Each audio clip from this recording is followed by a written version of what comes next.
ఉల్లిపాయ వెల్లుల్లిపాయని కమ్మటి కొబ్బరన్నం ఇది. ఎలాంటి మసాలాలు ఉండవు. దేవునికి నైవేద్యంగా ఇచ్చుకోవచ్చు. వేడివేడిగా తింటే అద్భుతంగా ఉంటుంది.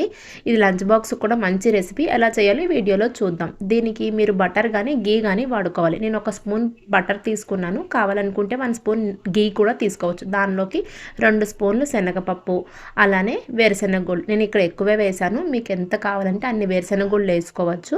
లేదు అంటే ఒక 20 వేరుశెనగ గుళ్ళు వేసుకోండి. 3 ఎండుమిర్చి, 2 పచ్చిమిర్చి సరిపోతాయి. కమ్మగా ఉంటుంది, ఘాటు ఎక్కువ ఉండదు. పచ్చిమిర్చి, వేరుశెనగ గుళ్ళు, శనగపప్పు, అలానే ఎండుమిర్చి వేగిన తర్వాత 1/2 స్పూన్ ఆవాలు, 1/2 స్పూన్ జీలకర్ర, 2 రెబ్బల కరివేపాకు వేసి తాలింపు వేగిన తర్వాత స్టవ్ ఆఫ్ చేసేయండి. ఇప్పుడు దీనిలోకి 1 కప్పు ఫ్రెష్ కొబ్బరి అంటే పచ్చి కొబ్బరి తురుము యాడ్ చేయాలి.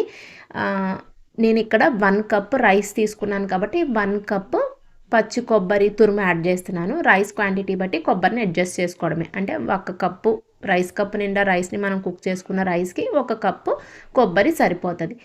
కొబ్బరి యాడ్ చేసి స్టవ్ ఆఫ్లో ఉన్నప్పుడే యాడ్ చేయండి. ఎందుకంటే కొబ్బరి అనేది ఫ్లేవర్ త్వరగా చేంజ్ అయిపోతుంది. ఇక్కడ నేను ఫ్రోజన్ చేసిన కొబ్బరి తురుము వాడుతున్నాను కాబట్టి మీకు బ్లాక్లా కనిపిస్తుంది. ఫ్రెష్ తురుము అయితే మాత్రం ఖచ్చితంగా స్టవ్ ఆఫ్ చేసే యాడ్ చేయాలి.